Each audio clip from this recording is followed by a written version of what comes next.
Hi guys, this is Quinn from Fabricated Quilts, and tonight I'm going to share the Westalee Design Paisley Templates. So this is the shape of the paisley right here, and just like our feathers and our feather leaf set, it comes in multiple sizes.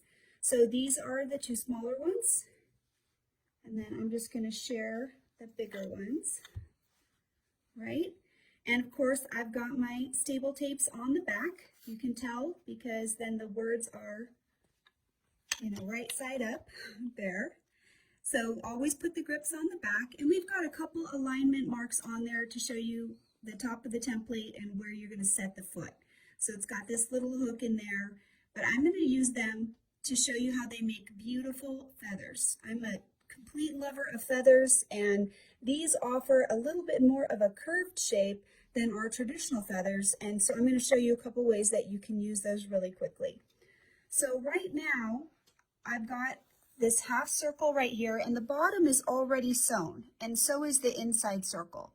You always want to sew the inside circle first because you don't want this to draw up later because the feather will actually be touching. So right out here, this is going to be the boundary line of the feather. So as I sew it, I'm going to use this to determine how much space is left over. And I'll show you real quick if I put this on here. So right here, this space has to be 1/4 inch or less, or the feather will sew outside of the boundary line. So as I set it up, I'm always going to be making sure that it's just got that little bit of 1/4 inch. So this is going to be my limit as I go around that the feather will hit that, and then I'll sew this in afterwards. But if I sew it in first and it draws in, then it shortens up the feather. So I'll do the feather first, and then I'll sew this outside boundary in after. So when I start, how do I start? Let me take some of these off of here real quick so we have a little freedom of motion. And I'm going to turn it towards you a little more. When I put it on, I've got to decide which direction that the paisley is going to go. It can go different ways. It can go like this, or it can go like that. So this would be one of those templates that it might be useful to have grips on both sides. So I'm going to go ahead and I'm going to just start on the other side because that's where my ruler foot is already set to go. And I think that I'll make it so that my curvature will go this way. So I'll go ahead and I'll set this on there. Oh, let's see, that's probably not going to work. Okay, so we'll try it this way because I want them to curve out. So right here is my 1/4 inch spacing right there. So that's what I'm going to use as my boundary line. And I'm going to make sure that the ruler is touching. And I want it to kind of curve all the way back in. So let's see what we got here. So I'm going to make sure that it's inside my space. Come all the way back around and back up to the top like that. Now, right here, I'm going to just use a visual mark.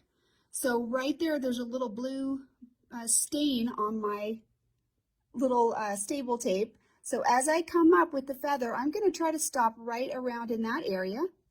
And then all I'm going to do is just pull the template forward again and line it back up so that I've got that 1/4 inch out here. When I look in on this side, there's a really big space between the previous feather. So I'm just going to turn that a little bit so that it's not quite as large as it comes back into the feather. So that little circle that we made, I'm looking inside my foot, and that's where I'm going to stop. So that way I know that I have the spine on the inside. So let me just pull this off so you can see. So right here, this is my spine, and that's where I'm going to stop. So as I come back in, I'm looking at this curvature right here to make sure that the feather doesn't just cross over that line.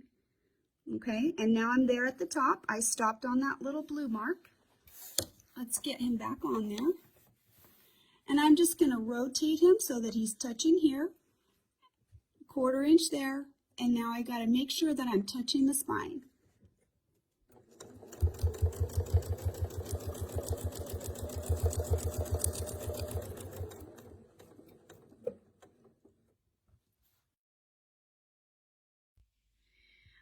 right, so I had to go ahead and put some grips on the other side because it was moving around. So this might be one of those templates where you've got to have those grips on both sides.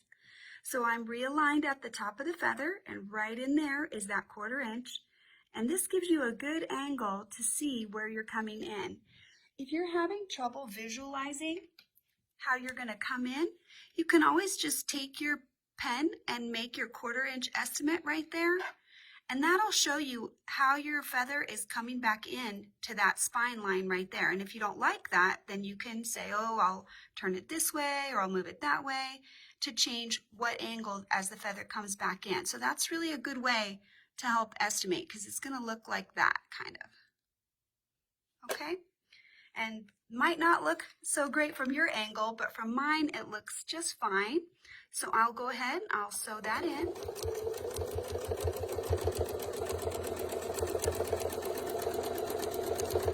And touch that spine and come back up to the top. Okay. Same thing, just rotate your feather. You're pulling this side further out because it's kind of spinning around. So your spine doesn't travel as far as the outside area. That's what allows you to curve it around this circle area.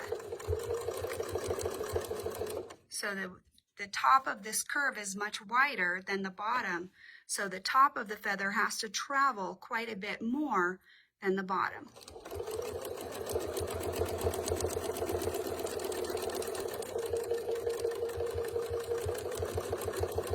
Okay, we're up at the top again, so turn it just a little bit more, get that nice return to the spine there.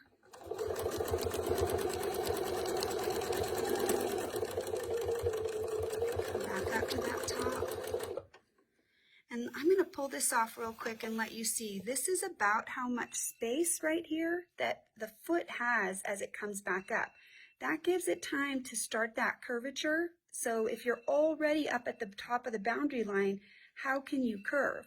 So when you're stopping, make sure that the foot has some room between the boundary line and the top of the feather. All right, so here, let me spin it a little bit more so you can see what we're doing. So got it touching the foot, and I'm curving this angle in here to get that nice spacing.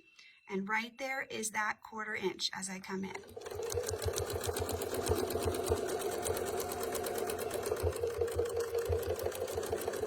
All right, we're at the top again. Now right here, I can only get a partial, right? I can't get the whole thing. So I'll just do the top of the feather, and then I'll just curve across. I want to go all the way in case I need to come back in. So right there, I was able to curve that feather back in instead of just leaving that open, and that's going to help make sure that we have a complete shape. Let me tie this off real quick.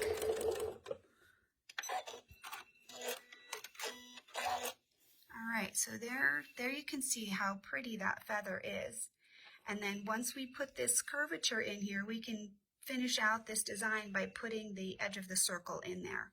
And then you can also put some fill there in the center if you like.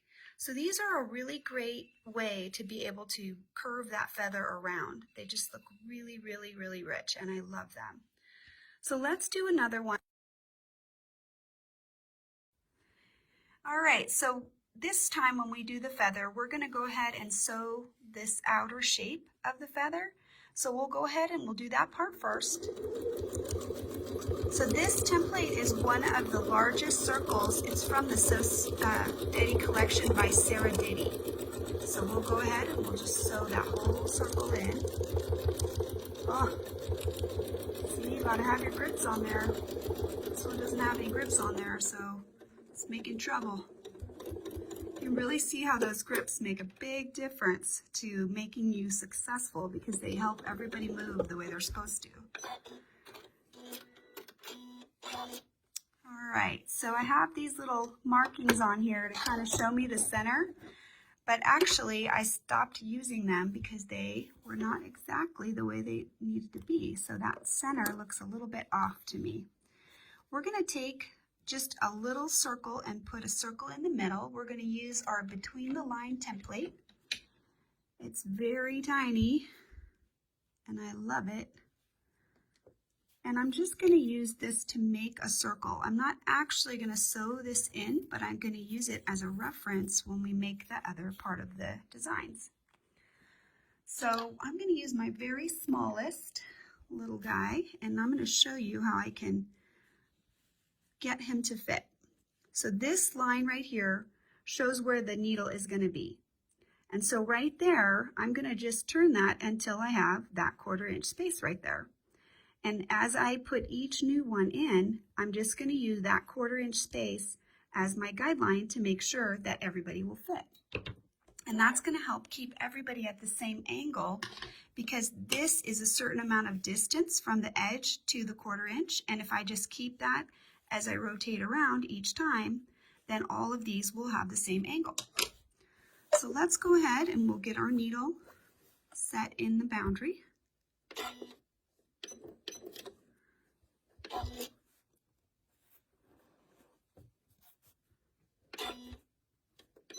All right, and we'll just tack him so he's stuck in there. Let me see if I can pivot this a little to give you a better view. And again, we could go ahead and use either direction that we wanted. So right now, I've got it so that there's my 1/4 inch. And let's see, I think we'll turn him a little bit more right there. So when I do the first one, I'm not going to do the whole feather. I'm just going to do this little bit of a curvature right here. And then I'm going to come down. And let me show you real quick. There's the boundary line. So remember, in order to curve up now, I've got to have a little bit of room. So I travel below the boundary line, and then I can go ahead and adjust him and curve him around.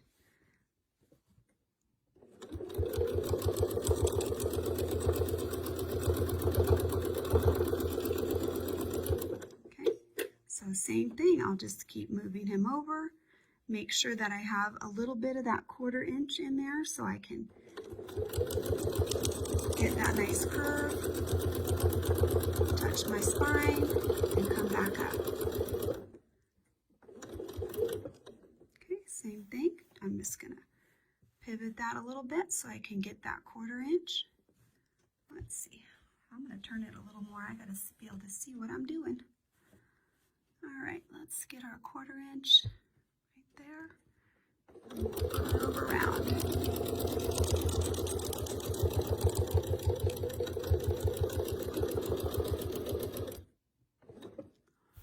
All right, same thing.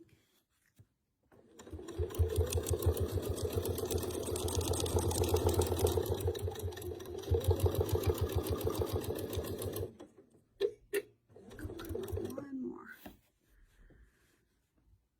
So let's see, there we go.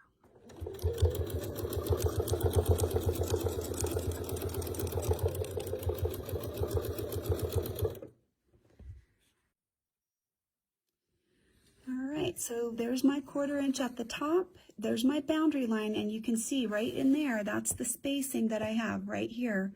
So I got to make sure that right there I can come in and touch that spine.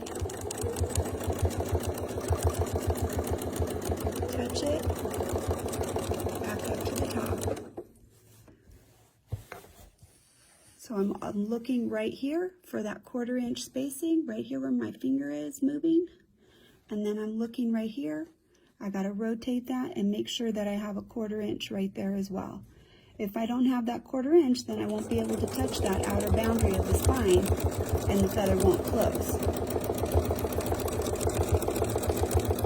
Okay, so we'll just keep rotating it. Give us that 1/4 inch on each side. We're almost into that last feather at the top there. So let's see what we're going to do about that. Let me show you what we got real quick. So we need essentially to put one more feather in there to be able to close that. So I'm going to go ahead and I'm going to just look at that right now. See if I can get one more in there. Let's see if we can use the feather shape that we already have in there.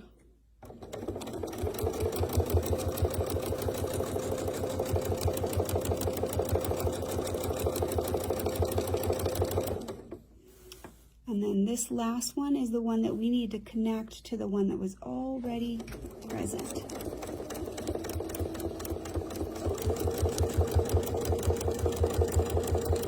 All right, so we'll get him tied off.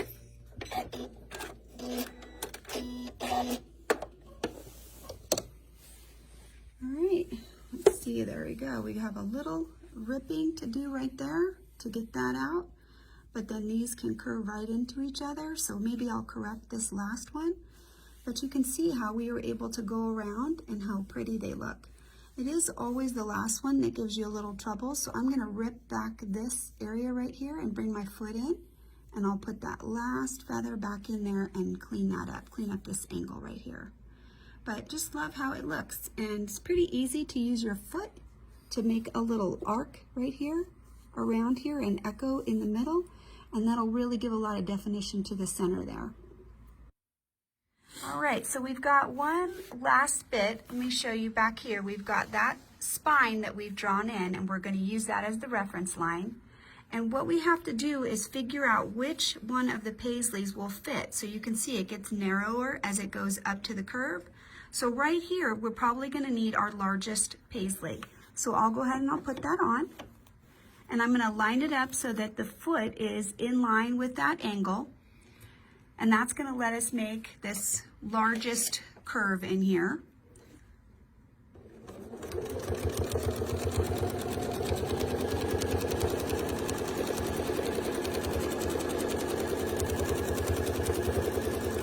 And then I'm just going to come back up to the top.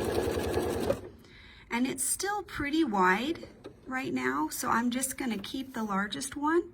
And I'm looking right here on the spine, right where the purple line is. I've got to have a 1/4 inch on the other side, on this side of the ruler, as it passes over that line. Otherwise, I won't be able to get back into my spine.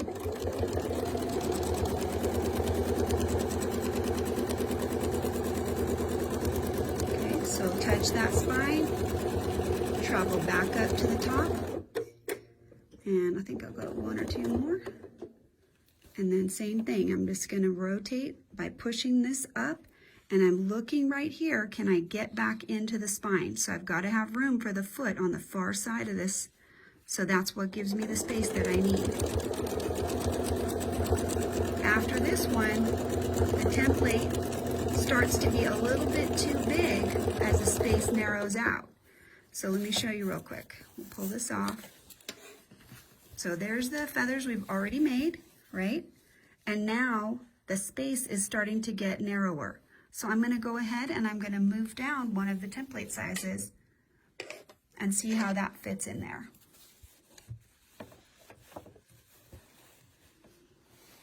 So touch the foot first with the ruler, and then right here, again, this is that 1/4 inch space right there that I have to have. So I can probably narrow that out just a little bit. Touch the spine, back up, and same thing. Now I'm just going to keep touching that foot to the ruler and giving myself that narrow spacing. Come back up to the top, and I'll just keep on going. So it looks like it's getting pretty narrow right there. This will probably be the last one that I'll use with this size.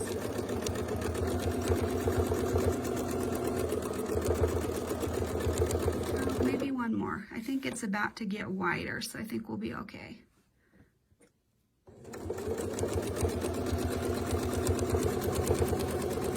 Touch the spine and back to the top. So here's a quick look at how we're going. Right? Looks beautiful. And now it's about to widen out pretty dramatically, so we're going to go ahead and put the large one back on as we start working on the larger shapes.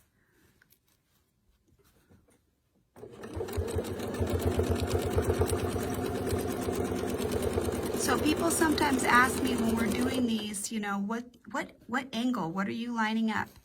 Visually, all I'm looking at is right there for that 1/4 inch. And then if I had a reference line, I could put it out here, but this space is actually bigger than any of these existing templates. So there'll be a little gap on the outer edge, and that's okay. I can always fill that in with a little bit of micro quilting, and that'll really make the feather pop. So I'm going to check this angle again right there. There's room for that foot, and I'm touching the foot in the template. So tap the spine, back up to the top.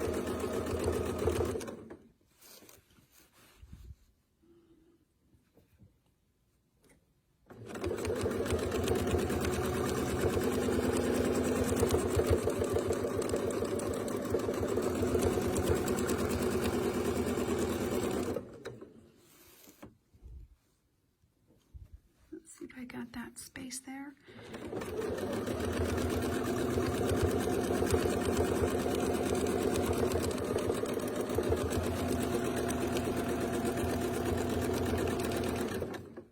And I'm going to kind of bring this guy a little bit over the top of the other one so that he'll look like he's a little bit behind. That's when it makes those really nice organic shapes, when they kind of flip-flop back and forth between each other. And then he'll be the last one. All right, now this spine real quickly. Let me show you what we have. So there's the feather itself, right? This spine was created with the 12-inch arc. So I can take the 12-inch arc, and right here is that 1/4 inch spacing. And this is the transition point right there.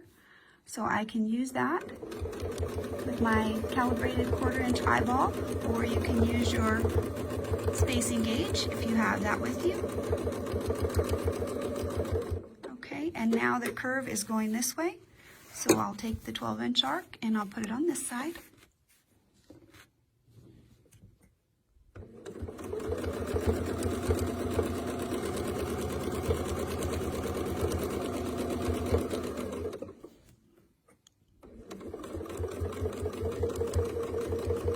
So there's my transition point right there.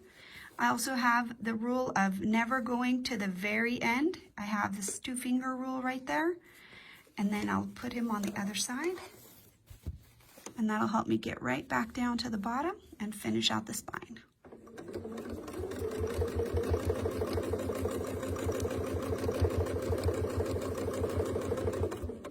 So once I'm down to the bottom of the spine, then I can work this whole side of the feather in the same way that we just showed you. So I'll cut it real quick. Let me just tie it off. And then I'll let you have a look. Get that out of your way. All right, so there is your beautiful feather. Let's see if we can get some good light on there for you. I'll make that a little brighter. And we can put some other fun fills in here. So if I put some straight lines right here and a little echo around the feather, that'll really emphasize the beautiful shape of the feathers. So I'm not worried that this is a little bit empty. This is just more room for some fun quilting space. Okay, thanks. Hope you enjoyed it.